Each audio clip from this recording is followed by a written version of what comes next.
Hello friends, welcome to my channel make law easy. Friends, आज हम बात करने वाले हैं क्लासिफिकेशन ऑफ डेलीगेटेड लेजिस्लेशन के बारे में। तो क्लासिफिकेशन ऑफ डेलीगेटेड लेजिस्लेशन जो है, जिसे हम एडमिनिस्ट्रेटिव रूल मेकिंग भी कहते हैं, वो आपका 5 कैटेगरीज में क्लासिफाइड होता है। सबसे पहले आपका time based, then discretion based जिसे कंडीशनल लेजिस्लेशन भी कहते हैं, पर्पस बेस्ड, देन आपका फोर्थ वन है अथॉरिटी बेस्ड जिसे हम सब डेलीगेशन भी कहते हैं, and then fifth one is nature based जिसे हम एक्सेप्शनल डेलीगेशन भी कहते हैं। तो सबसे पहले हम टाइम बेस्ड क्लासिफिकेशन को पढ़ लेते हैं। इट इंक्लूड्स आपका rules, orders, bylaws, directions, schemes, notification, ordinances etcetera. ठीक है ना। तो रूल्स बेसिकली आपका डिफाइन किया गया है आपका जनरल क्लॉज एक्ट 1897 में। रूल बेसिकली क्या होता है, रूल बनाए जाते हैं कि किसी भी एक्ट के ज़रिए जो आपकी पावर होती है उसको किस तरीके से एक्सरसाइज किया जाए, उसके लिए रूल्स बनाए जाते हैं। ठीक है। और ये आपका किसी पर्टिकुलर इंडिविजुअल को में भी एप्लीकेबल हो सकता है और किसी आपका जो जनरल पब्लिक होता है एट लार्ज भी आपका एप्लीकेबल हो सकता है। अब अगर हम रेगुलेशंस की बात करें तो रेगुलेशंस का मतलब होता है बेसिकली वो इंस्ट्रूमेंट जिसके ज़रिए गवर्नमेंट के जो डिसीजंस हैं, ऑर्डर्स हैं, एक्ट्स वगैरह जो हैं, they are made known to public, मतलब उनको पब्लिक किया जाता है। ठीक है ना। बेसिकली पब्लिकली उनको पब्लिक से उसको अवेयर किया जाएगा। ठीक है ना। नाउ अगर हम एडमिनिस्ट्रेटिव रूल मेकिंग में बात करें तो ये आपकी ऐसी सिचुएशन से रिलेट की जाती है जहाँ पर आपकी पावर जो है वो दी जाती है, किसी भी आपका स्टैट्यूटरी अथॉरिटी को पावर दी जाती है किस चीज़ के लिए, कि वो आपका कोई आपका जो एक्ट है ना उसके एनफोर्समेंट के लिए डेट फिक्स कर सके। ठीक है। साथ ही साथ में आपका एग्जेम्पशंस ग्रांट कर सके एक्ट से। एग्जेम्पशंस मतलब छूट। ठीक है ना। किसी को, चाहे वो कोई पर्टिकुलर डिपार्टमेंट है, पर्टिकुलर इंडस्ट्री है या कोई पर्टिकुलर एरिया है। ठीक है। और साथ ही साथ में आपका पावर प्रोवाइड करती है आपका प्राइजेस फिक्स करने के लिए। अब अगर हम ऑर्डर्स की बात करें तो ये ऑर्डर्स जो हैं इसमें बहुत सारे आपके लेजिस्लेटिव क्वाशी जुडिशियल डिसीजंस जो हैं वो आपके इंक्लूड होते हैं। क्वाशी जुडिशियल क्या होते हैं, जो पूरी तरीके जो आपका ये होते हैं ना, क्या बोलते हैं, सब अथॉरिटीज़ जो होती हैं वो जो आपका जुडिशियल डिसीजन लेते हैं। ठीक है ना। उसे हम क्वाशी जुडिशियल डिसीजंस कहते हैं। ठीक है। इट में भी स्पेसिफिक और जनरल, स्पेसिफिक और जनरल दोनों हो सकते हैं ये। अगर हम किसी स्पेसिफिक ऑर्डर की बात करें तो ये जो स्पेसिफिक ऑर्डर है वो एडमिनिस्ट्रेटिव एक्शन से रिलेट करता है। अगर हम जनरल ऑर्डर की बात कर रहे हैं तो वो आपका एडमिनिस्ट्रेटिव रूल मेकिंग से आपका रिलेटेड होता है या उसको रेफ़र करता है। अब बायलॉज की अगर बात करें तो जो रूल्स हैं जो आपके सेमी गवर्नमेंटल अथॉरिटीज़ इस्टेब्लिश की गई हैं एक्ट के अंडर, वो जो रूल्स रेगुलेशंस बनाती हैं उन्हें बायलॉज कहते हैं। या सिंपल वर्ड्स में ये भी कह सकते हैं हम कि जो आपकी लोकल अथॉरिटीज़ होती हैं, लोकल बॉडीज़ होती हैं, लोकल पब्लिक बॉडीज़ होती हैं, वो जो आपका रूल्स रेगुलेशंस बनाती हैं उन्हें हम बायलॉज कहते हैं। डायरेक्शंस क्या होती हैं, आप देखिए, it is an expression of administrative rule making. ये एक तरीके से जो एडमिनिस्ट्रेटिव रूल मेकिंग है उसको एक्सप्रेस करने का एक तरीका है। ठीक है ना। उसको एडमिनिस्ट्रेटिव रूल मेकिंग को आपका एक्सप्रेस करने का एक तरीका है under the authority of law. ठीक है ना। और उसके अंडर जो भी आपके रूल्स या ऑर्डर्स जो भी उसके अंडर बनाए गए हैं। ठीक है। ये जो आपकी डायरेक्शंस होती हैं वो मैंडेटरी और रिकमेंडरी दोनों हो सकती हैं। मैंडेटरी मतलब कुछ डायरेक्शंस होती हैं जो आपको फॉलो करनी ही करनी है, और कुछ होती है रिकमेंडरी मतलब जो कि सिर्फ आपको रिकमेंड करती है कि भैया आप फॉलो कर भी सकते हो, वो आपकी चॉइस है, फॉलो कर भी सकते हो नहीं, पर उसमें आपको कुछ रिकमेंडेशन दी जाती हैं। ठीक है ना। तो अगर मैंडेटरी होगी तो उस ध्यान रखिएगा, मैंडेटरी अगर है तो उसमें फोर्स ऑफ लॉ भी होगा, मतलब उसमें लॉ की पावर भी होगी। स्कीम्स जो होती हैं, स्कीम्स बेसिकली क्या होती हैं कि जो गवर्नमेंटल आपकी जो एडमिनिस्ट्रेटिव एजेंसीज़ होती हैं, ठीक है ना, उनको लॉ जो है ऑथराइज़ करता है कि वो इस तरीके का फ्रेमवर्क वगैरह, मतलब कुछ ऐसा फ्रेमवर्क वगैरह बनाए जिसके ज़रिए जो एडमिनिस्ट्रेटिव एक्शन जो है वो आपका प्रोसीड करेगा। या हम कह सकते हैं कि कोई ऐसा डिटेल्ड फ्रेमवर्क बनाए, लेआउट बनाए जिसके ज़रिए एडमिनिस्ट्रेटिव एक्शन को प्रोसीड करना है। ये पावर किसको मिलती है, आपका एडमिनिस्ट्रेटिव एजेंसीज को मिलती है। ठीक है ना। और इनको कौन आपका ऑथराइज़ करता है, लॉ उनको ऑथराइज़ करता है इसके लिए कि वो जो भी एक्शन लेंगे वो किस तरीके से प्रोसीड करेंगे। स्कीम्स देखिए, स्कीम्स आपकी बहुत सारी हो सकती हैं, जैसे आपका इनकम टैक्स स्कीम है, बोनस स्कीम है। ठीक है ना। पेंशन स्कीम वगैरह कुछ भी हो सकती हैं ना। डिस्क्रिशन बेस्ड क्लासिफिकेशन की अगर हम बात करें तो ये आपका कंडीशनल लेजिस्लेशन होता है। जैसे आपका कंडीशनल या कंटिजेंट लेजिस्लेशन नाम से ही पता चल रहा है कि बेसिकली इसमें आपका कोई सर्टेन कंडीशंस हैं, उसके फुलफिलमेंट पे ही आपका क्या होगा, लॉ आपका एक्टिव होगा या लॉ ऑपरेशनल होगा। द पावर ऑफ डिस्क्रिशन, अगर हम बात करें डिस्क्रिशन होता है मतलब एक तरीके से अपनी सोच के हिसाब से, अपने दिमाग के हिसाब से, ठीक है, अपनी आपकी पावर है कोई डिसीजन लेने की। The power of discretion may be conferred upon the executives to bring a particular act into operation upon certain condition. मतलब ये जो पावर ऑफ डिस्क्रिशन जो होती है वो एग्जीक्यूटिव्स को दी जा सकती हैं, ठीक है ना, किस चीज़ के लिए, किसी पर्टिकुलर एक्ट को ऑपरेशन में लाने के लिए, बट अपॉन सर्टेन कंडीशंस। देखिए अपॉन सर्टेन कंडीशंस मतलब कुछ कंडीशंस जब फुलफिल होंगी तभी ये आपका ऑपरेशनल हो पाएगा या ये जो एग्जीक्यूटिव्स हैं उनको ऑपरेशनल कर पाएंगे। नाउ कंडीशनल लेजिस्लेशन, इसको हम थोड़ा सा पढ़ लेते हैं डिटेल में। The legislature makes the law but leaves it to the executive to bring the act into operation when conditions demanding such operations are obtained. मतलब लेजिस्लेचर जो है उसका काम होता है रूल बनाने का, लॉ बनाने का, और उसको अप्लाई इम्प्लीमेंट करने का काम एग्जीक्यूटिव्स का होता है। तो बेसिकली जो लेजिस्लेचर है वो रूल तो बना देते हैं बट वो उसको एग्जीक्यूटिव्स के ऊपर डाल देते हैं कि भाई आपको इसे ऑपरेशनल करना है। बट इसको ऑपरेशनल करना है या इनैक्ट करना है वो होता है आपका जब उस तरीके की कुछ कंडीशंस आएंगी जिसमें रिक्वायरमेंट ऐसी बनेगी कि वो पर्टिकुलर एक्ट जो है वो ऑपरेशनल होना चाहिए। तो the executive has to decide that whether the required conditions have been satisfied और नॉट। तो ये आपको एग्जीक्यूटिव को डिसाइड करना होता है कि जो आपका पर्टिकुलर कंडीशन है वो आपकी वो पर्टिकुलर कंडीशन जो है वो आपका सेटिस्फाई हुई है कि नहीं है। अगर जो रिक्वायर्ड कंडीशन अगर सेटिस्फाई हो जाती हैं तो एग्जीक्यूटिव्स क्या करते हैं, नोटिफिकेशन के ज़रिए लॉ को ऑपरेशनल कर सकते हैं और इसी को हम कंडीशनल लेजिस्लेशन कहते हैं।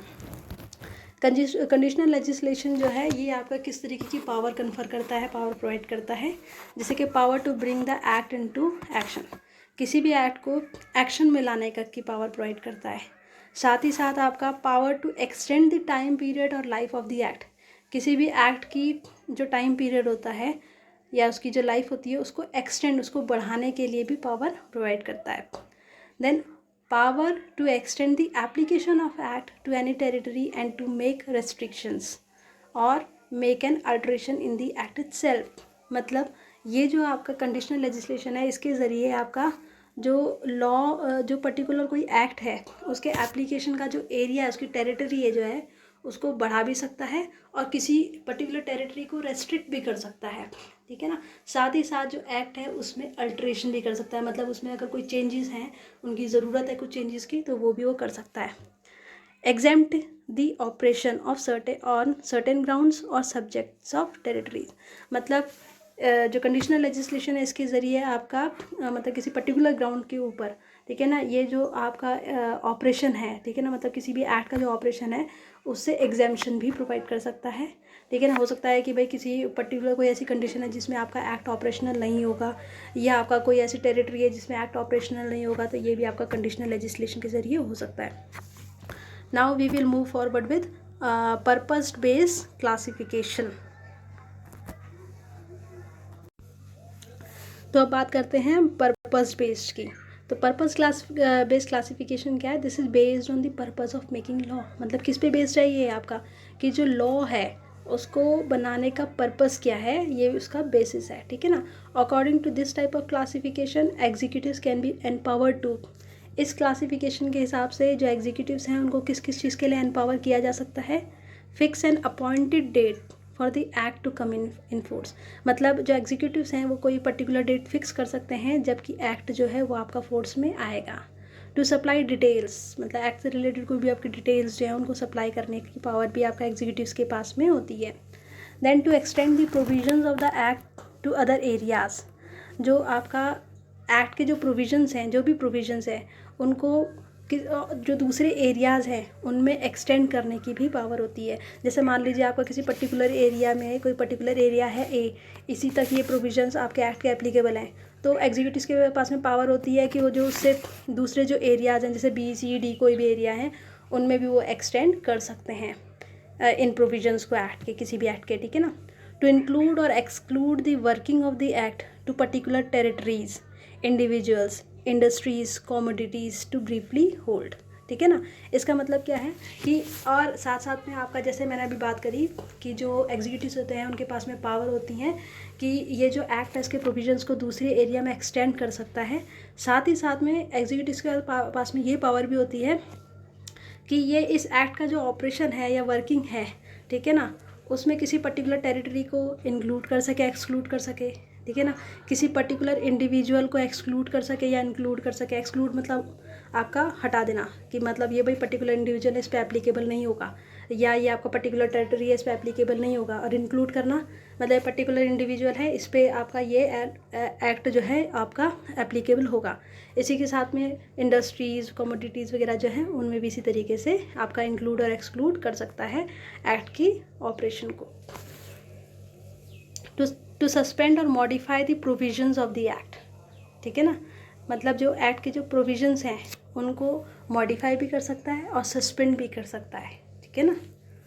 Then it has the following aspects, ध्यान रखिएगा। जो पर्पस बेस्ड होता है, पर्पस बेस्ड क्लासिफिकेशन होता है, इसके कुछ एस्पेक्ट्स होते हैं। इनमें मैं बहुत ज़्यादा डिटेल में नहीं जाऊँगी, मैं सिर्फ आपको इनके नाम बता रही हूँ। जैसे आपका enabling act, extension and application of act, dispensing and suspending acts, alteration of acts, taxing acts, supplementary acts, approving and sanctioning acts, classifying and fixing standard acts, penalty for violation of acts and classify the provisions of the statutes।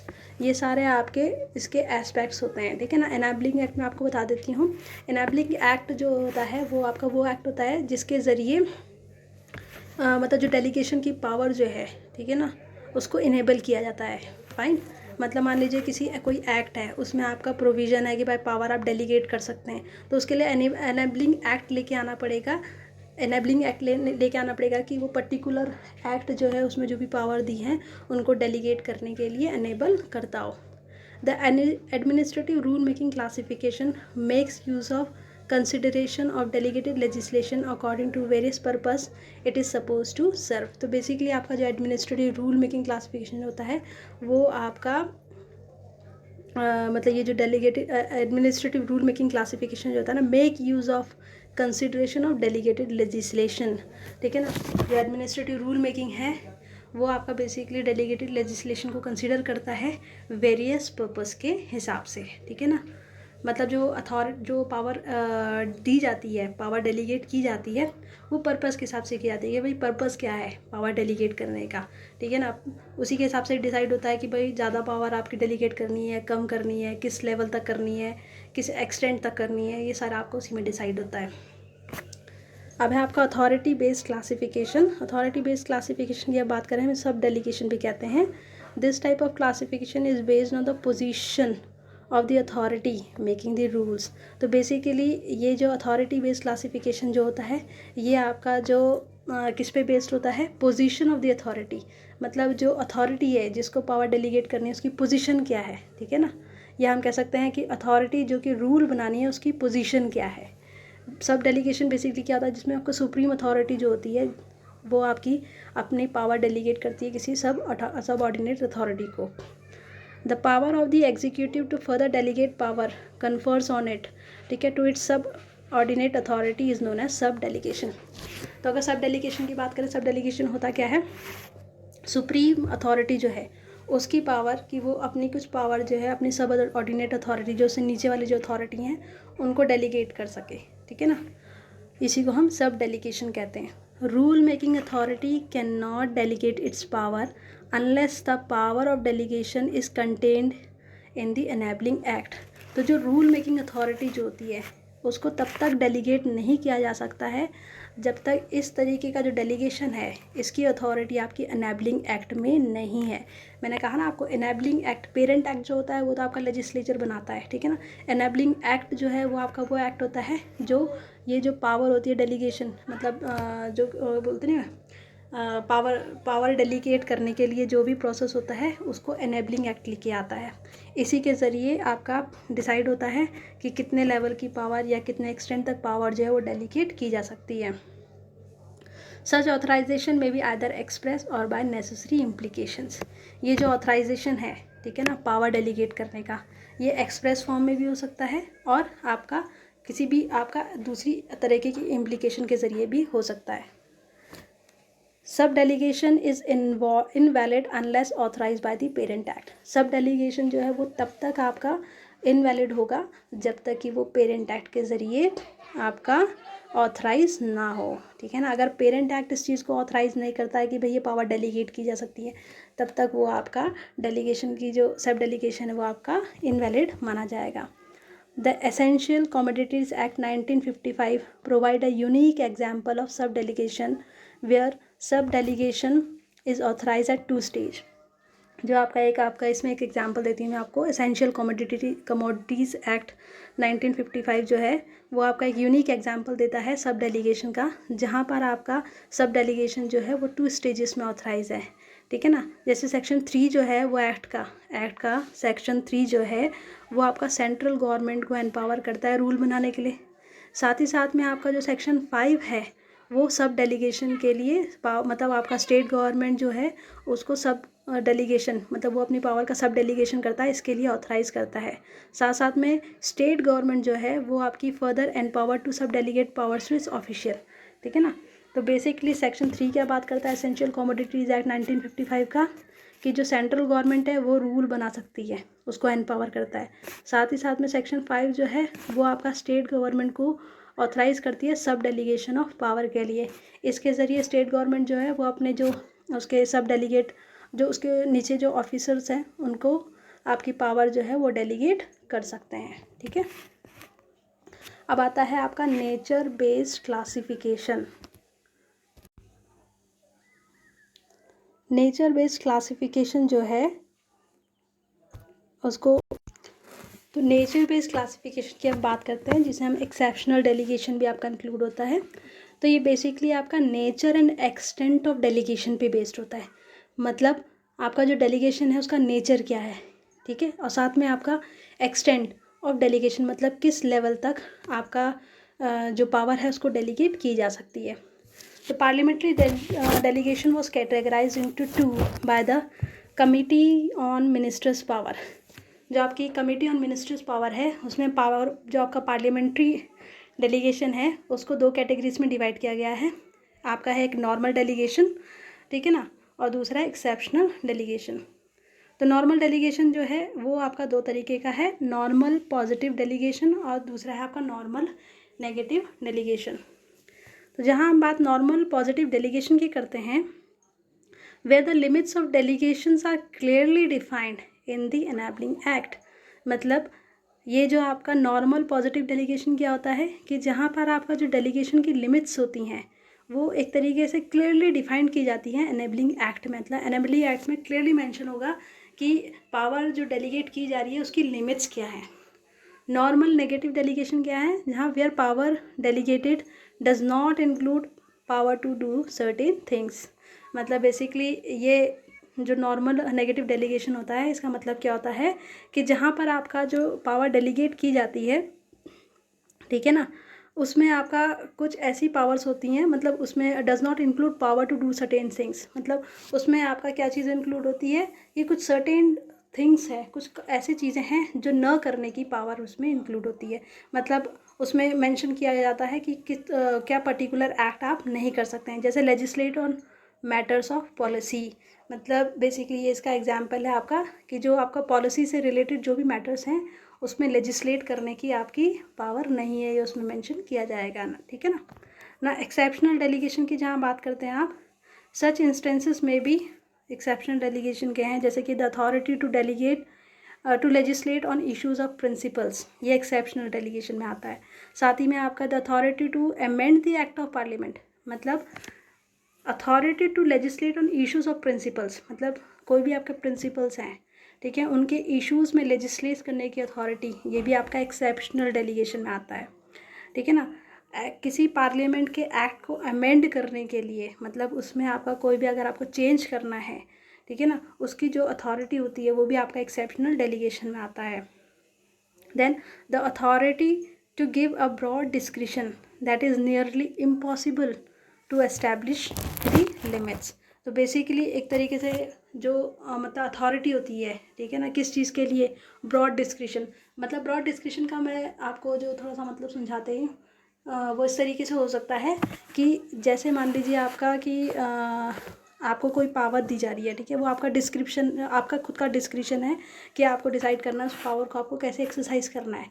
तो उसके लिए narrow description भी हो सकता है, broad भी हो सकता है। मतलब एक आपको बोलते हैं नैरो भी दिया जाएगा कि भाई आप अपनी पावर को इस तरीके से इस्तेमाल कर सकते हैं, और ब्रॉड डिस्क्रिप्शन मतलब एक वैरायटी ऑफ वे में आप अपनी पावर को इस्तेमाल कर सकते हैं, ठीक है ना। Then the authority to make rules without being opposed in the court of law, ठीक है ना। ये क्या है आपका, तो अथॉरिटी टू मेक रूल्स मतलब ऐसे रूल्स, मतलब रूल्स बनाने की अथॉरिटी जिसमें आपका कोर्ट का कोई भी आपका मतलब कोर्ट उसके अगेंस्ट कोई भी आप एक्शन नहीं लेगा, या आपका कोर्ट उसको कोर्ट ऑफ लॉ जो है उसको अपोज नहीं करेगा।